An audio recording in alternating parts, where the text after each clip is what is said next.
India ഒട്ടാകെ ഉറ്റുനോക്കിക്കൊണ്ടിരുന്ന വിവിധ സംസ്ഥാനങ്ങളിലെ തിരഞ്ഞെടുപ്പ് ഫലം ഇന്ന് വന്നിരിക്കുകയാണ്. എക്സിറ്റ് പോൾ ഫലങ്ങൾ അനുസരിച്ചാണ് ഇപ്പോൾ അസമിലാണെന്നുണ്ടെങ്കിലും ബംഗാളിലാണെന്നുണ്ടെങ്കിലും അതുപോലെ തന്നെ തമിഴ്നാട്ടിലും ഒരു പരിധിവരെ ഈ ഫലങ്ങൾ വന്നിരിക്കുന്നത്. പുതുച്ചേരിയിലും അതുപോലെ തന്നെയാണ്. എന്നാൽ കേരളത്തെ സംബന്ധിച്ചിടത്തോളം കേരളത്തിൽ എക്സിറ്റ് പോൾ ഫലങ്ങൾ പ്രവചിച്ചതിൽ നിന്ന് വളരെ അധികം വ്യത്യാസത്തോടുകൂടിയാണ് ഫലങ്ങൾ വന്നിരിക്കുന്നത്. കേരളത്തിൽ 102ഓളം സീറ്റുകളിൽ ഭൂരിപക്ഷം നേടിക്കൊണ്ടാണ് UDF അധികാരത്തിൽ വന്നിരിക്കുന്നത്. കേരളത്തിലെ എക്സിറ്റ് പോൾ ഫലങ്ങളും അതുപോലെ തന്നെ പൊളിറ്റിക്കൽ അനലിസ്റ്റുകളും പറഞ്ഞത് UDF ഒരു നേരിയ മാർജിനിൽ ഒരു അധികാരത്തിൽ വരാൻ സാധ്യതയുണ്ട് എന്നുള്ളതാണ്. അപ്പോൾ പ്രധാനമായും അവരെല്ലാം ഫോക്കസ് ചെയ്യുന്നത് തെക്കൻ ജില്ലകളിലെ മണ്ഡലങ്ങൾ കൂടുതൽ പിടിച്ചെടുത്തുകൊണ്ടാണ് UDF അധികാരത്തിലേക്ക് വരാൻ പോകുന്നത് എന്നുള്ളതാണ്. ഇപ്പോൾ ഒരു എക്സിറ്റ് പോൾ ഫലത്തിലും കണ്ണൂർ ജില്ലയിൽ നിന്ന് ഇത്രയധികം സീറ്റുകൾ UDFന് ലഭിക്കുമെന്ന് ആരും പ്രവചിച്ചായി കണ്ടിരുന്നില്ല. എന്നാൽ ഇപ്പോൾ സംഭവിച്ചെന്താണ്? വടക്കൻ ജില്ലകളിൽ UDFന്റെ തേരോട്ടമാണ് നടന്നത്. ഇപ്പോൾ തൃക്കരിപ്പോൾ പോലൊരു മണ്ഡലത്തില് തൃക്കരിപ്പോൾ മണ്ഡലവുമായിട്ട് പ്രത്യേകിച്ച് ബന്ധമൊന്നുമില്ലാത്ത സന്ദീപ് വാര്യരൊക്കെ വലിയ ഭൂരിപക്ഷത്തിൽ ജയിച്ചിരിക്കുകയാണ്. അതുപോലെ തന്നെ പയ്യന്നൂരും തളിപ്പറമ്പിലും ഒക്കെ CPM-ൽ നിന്ന് വിട്ട് നിന്നിട്ടുള്ള വിമത സ്ഥാനാർത്ഥികൾ വലിയ ഭൂരിപക്ഷത്തിൽ ജയിക്കുകയാണ്. അതുപോലെ കൂത്തുപറമ്പ് ലീഗിന് കിട്ടുക. അതുപോലെ കണ്ണൂർ ജില്ലയിലെ പ്രധാന മണ്ഡലങ്ങളെല്ലാം തന്നെ UDF തൂത്തുവാരെന്നാണ് കണ്ടത്. അതുപോലെ നമ്മൾ ഇങ്ങോട്ട് വരികയാണെന്നുണ്ടെങ്കിൽ LDFന്റെ കോട്ടകളെല്ലാം തന്നെ പിടിച്ചടക്കിക്കൊണ്ട് UDF ഒരു തേരോട്ടം നടത്തുന്നതാണ് കണ്ടത്. അപ്പോൾ ഇതിന് പ്രധാനപ്പെട്ട കാരണം എന്താണെന്നുള്ളത് നമ്മൾ അന്വേഷിക്കേണ്ടതായിരുന്നു.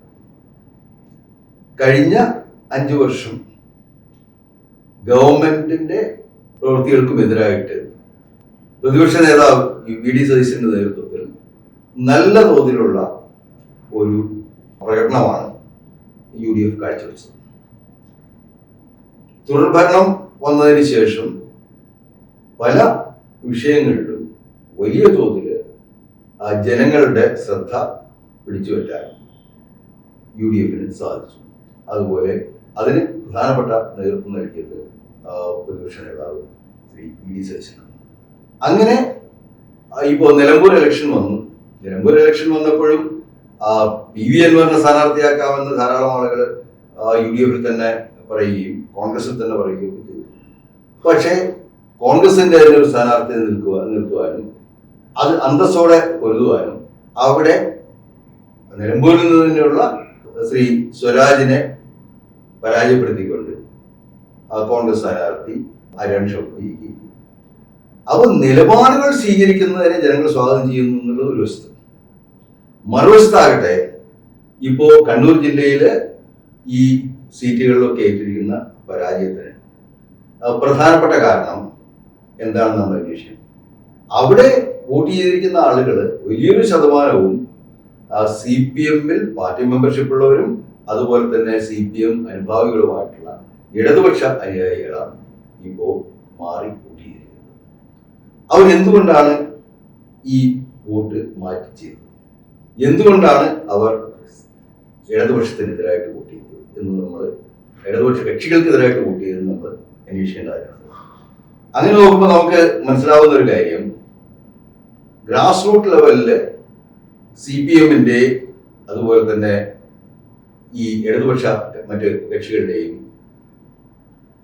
അനുയായികൾ, മെമ്പർമാർ, കാഡർമാർ അവരെല്ലാവരും തന്നെ ഈ രാജ്യത്തെ രാഷ്ട്രീയ സംഭവവികാസങ്ങൾ കൃത്യമായി നോക്കിക്കാണുന്നവരാണെന്നാണ് നമ്മൾ ആദ്യം മനസ്സിലാക്കേണ്ടത്. ഇടതുപക്ഷ വ്യതിയാനങ്ങൾക്ക് വലിയ വില കൊടുക്കേണ്ടി വരുമെന്നുള്ളതാണ് ഇടതുപക്ഷ രാഷ്ട്രീയ കക്ഷികൾ CPM ആയാലും CPI ആയാലും ആദ്യമായിട്ട് ഈ ഇലക്ഷനിലൂടെ മനസ്സിലാക്കാനുള്ളത്.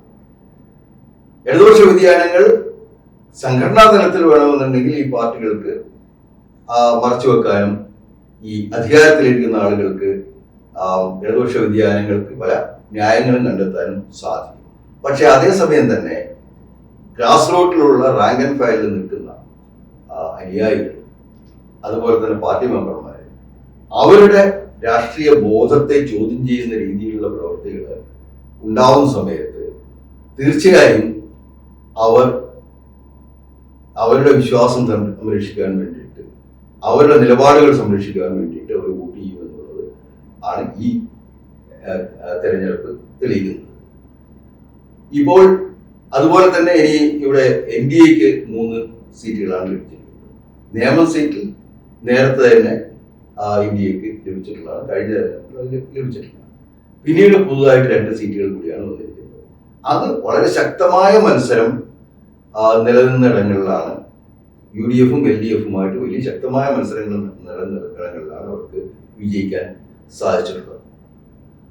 ഈ കേരളത്തിലെ ഈ തെരഞ്ഞെടുപ്പ് കേരളത്തിലെ ജനങ്ങൾ എത്രത്തോളം മതനിരപേക്ഷമായിട്ടാണ്, അതുപോലെ തന്നെ എത്രത്തോളം രാഷ്ട്രീയ ബോധത്തോടു കൂടിയാണ് ഈ തെരഞ്ഞെടുപ്പുകൾ കാണുന്നത് എന്നുള്ളതിനുള്ള ഒരു ഉദാഹരണമാണ്. ഈ തെരഞ്ഞെടുപ്പ് ഫലം ഇടതുപക്ഷ കക്ഷികളിൽ അവര് പല വിഷയങ്ങളിലും എടുത്തിട്ടുള്ള നിലപാടുകളും അതില് ഈ പാർട്ടിയുടെ അണികൾക്കുള്ള ആ നീരസവും ഇനി കണ്ടില്ലെന്ന് നടിക്കാൻ ആവില്ല. ഇത് ഒരു കറക്റ്റീവായിട്ടുള്ള തെരഞ്ഞെടുപ്പാണെന്നാണ് പൊതുവെ നമുക്ക് കാണാൻ സാധിക്കുന്നത്. ഈ തെരഞ്ഞെടുപ്പിൽ വിജയിച്ചിരിക്കുന്നത് UDF ആണ്. അത് വലിയ വിജയമാണ്. അത് കഴിഞ്ഞ തവണ LDFന് കൊടുത്ത അതുപോലെ തന്നെ 99 സീറ്റിൽ LDFന് കൊടുത്ത പോലുള്ള ഒരു വിജയമാണ് 92 സീറ്റിൽ ഇപ്പോൾ UDFന് ലഭിച്ചിരിക്കുന്നത്. 99 സീറ്റിൽ വിജയം ലഭിച്ചതിന് ശേഷം എത്രത്തോളം ജനങ്ങളുടെ വിശ്വാസത്തിന് അനുസരിച്ച് ഉയരാൻ സാധിച്ചു എന്നുള്ളത് LDF ആത്മവിശ്വാസത്തിന്റെ കാര്യമാണ്. അത് ഇനി ഭരണത്തിലേറാൻ പോകുന്ന UDFനും ബാധകമാണ്. ഈ 102 സീറ്റിന്റെ ആത്മവിശ്വാസത്തിൽ അധികാരത്തിൽ വരുമ്പോൾ ഈ 5 വർഷം അവരെന്താണ് ചെയ്യുന്നത്, അവര് ഏത് രീതിയിലാണ് ജനങ്ങളെ സമീപിക്കുന്നത്, ജനകീയ പ്രശ്നങ്ങളിൽ എന്താണ് UDFന്റെ നിലപാട് എന്നുള്ളത് തീർച്ചയായും ജനങ്ങൾ പരിശോധിക്കും. ജനങ്ങൾ പരിശോധിക്കുമ്പോൾ ജനങ്ങളുടെ സ്ക്രൂട്ടിനിയിൽ മുന്നോട്ട് വരണമെന്നുണ്ടെങ്കിൽ അവർക്ക് ഈ 102 സീറ്റ് നൽകിയിട്ടുള്ള ആത്മവിശ്വാസം മാത്രം പോരാ, ഈ 102 സീറ്റുകൾ നൽകിയിട്ടുള്ള ഉത്തരവാദിത്വം കൂടി ഇനി വരാനുള്ള ഗവൺമെന്റിന് അവരുടെ മുന്നിലെ ഏറ്റവും വലിയ കടമ്പ ഈ വിശ്വാസത്തെ എങ്ങനെ അവർക്ക് സംരക്ഷിക്കാൻ സാധിക്കും എന്നുള്ളതാണ്. ജനങ്ങൾ തന്നെയാണ് ഭരണാധികാരികളെ നിശ്ചയിക്കുന്നതെന്ന് കേരളത്തിന്റെ കാര്യത്തിൽ നമുക്ക് ഉറപ്പിച്ച് പറയാൻ സാധിക്കും. മറ്റു പല സ്ഥലങ്ങളിലും ഉള്ള ഇതിൽ തമിഴ്നാട്ടിലാണെങ്കിൽ സിനിമയാണ് പ്രധാനമായിട്ട് അവരെ മുന്നോട്ട് നയിക്കുന്ന ഒരു കാര്യം. ഇപ്പോൾ ഏറ്റവും ജനപ്രിയ ഹീറോ ആയിട്ടുള്ള വിജയാണ് അവിടെ, പാർട്ടിയാണ് അവിടെ വന്നിരിക്കുന്നത്. ആ ഭരണം എങ്ങനെയായിരിക്കുമെന്ന് നമുക്ക് കണ്ടേ പറയാൻ സാധിക്കുള്ളൂ. ബംഗാളിലാകട്ടെ ഈ SIR വഴി ഏകദേശം 10-75 ലക്ഷം വോട്ടുകൾ ഇല്ലാതാക്കിയതിന് ശേഷം വരുന്ന തെരഞ്ഞെടുപ്പാണ്. അതിൽ ഉള്ള BJPയുടെ വിജയം അല്ലെങ്കിൽ NDAയുടെ വിജയം എത്രത്തോളം യാഥാർത്ഥ്യത്തോട് ചേർന്ന് നിൽക്കുന്നതാണെന്നുള്ളത് വരും നാളുകളിൽ നമുക്ക് പറയാൻ സാധിക്കുകയുള്ളൂ.